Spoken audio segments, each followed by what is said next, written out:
friends, we are just back from Österreich and Deutschland mit the Lufthansa Siegerflieger, and not one but two new cars have turned up on our doorstep, and they are from a brand that we have not looked at in a very long time, Scion. May I present the IA and the IM. So this is an unusual case where you get two cars at the same time from a car manufacturer. So we are working on two separate episodes. So while we do that, let's look at some of the highlights of each. And let's start with this one because, hey, it's alphabetical.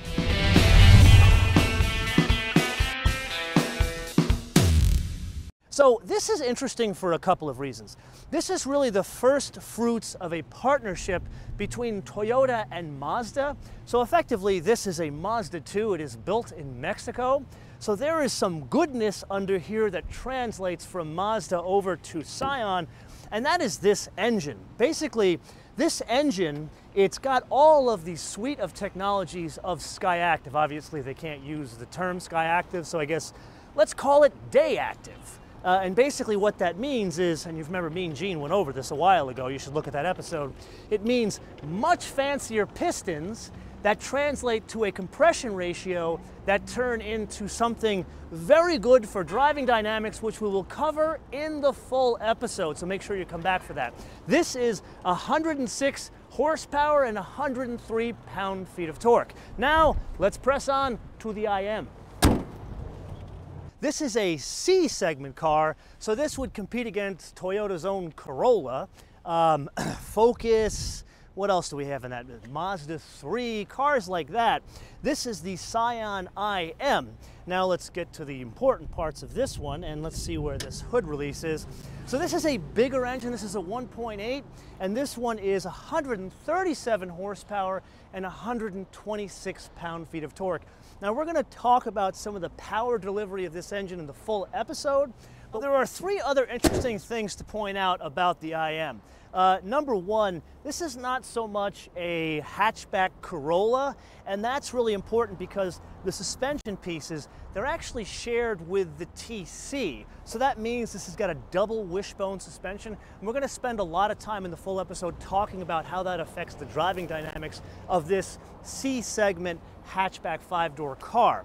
The second thing about this car, and this is, we haven't seen this very often, this car is going to be manufactured in two separate regions of the world. So the ones we get in the US are going to be manufactured in Japan, but they're also going to do a version of this that's going to be manufactured in the UK.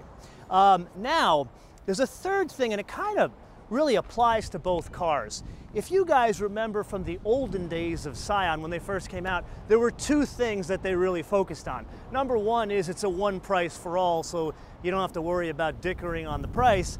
And the second thing was you can have it any way you want as long as it's just this one way.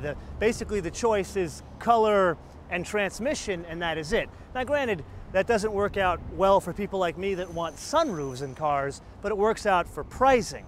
But the interesting thing here is they all kind of come pretty well equipped. And I bring this up for a reason because a couple of, I want to say what, 2 months ago I said we're going to start answering some of your questions in these preview films. So we got two really good questions, and one of them, the first one, comes from Kevin Breeze, and his question was on the Audi S3 episode, and he was pointing out, why did we drive the full spec car? Well, we don't really have a choice. When we go to the manufacturers, they kind of pick out the color and the spec of the cars we get. We try to say, hey, can we have one with a manual? Like next week, we've got, oh boy, we've got a 911 Targa 4S with a stick. I waited extra time because it has red seat belts and a transmission that I love. So sometimes we have some control, but overall it's the car manufacturer, someone at the car manufacturer that specs out the cars for these fleets that we pull the cars out of and we feature in the show. So hopefully that answers that question.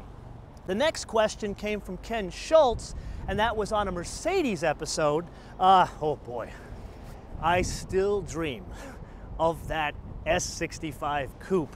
And Ken, he really had a good question, and I had the same question when I first got the car. Am I really certain that that car has a torque converter as opposed to the dual clutch like in the S63?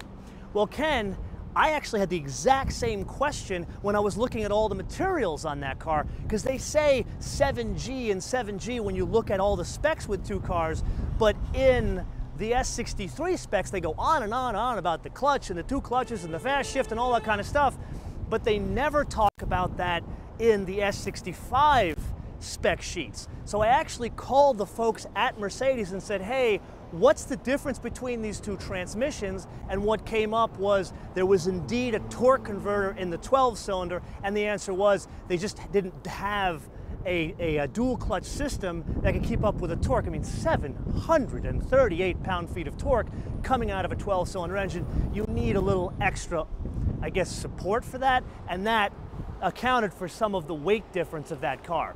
So hopefully that answers some of your questions there. If you want to ask a question, feel free to hit us in the comments below or via our social media, and we'll answer some of your questions here, as well as Ask MotoMan. And we haven't done one of those in a while, so we're going to come to you very soon with one of those. And with that, I want to leave you guys with a question about Scions. So when Scion first came out, they were very focused on this concept of, we're going to sell cars to hipsters, we're going to put it all one price, make it very affordable, and all these cool young people are going to buy them. Well, it wasn't just young people that bought them. It was people that were living on fixed incomes that wanted a cool car with a lot of value. So my question to you is this: if you own a Scion, or if you want to buy a Scion, tell me what Scion you own or want, and what's your age? Let me know in the comments below, or via our social media, MotoManTV all one word, MotoManTV all one word, Facebook, Twitter, and Instagram. And until the full episodes of these cars, I will say, bis später.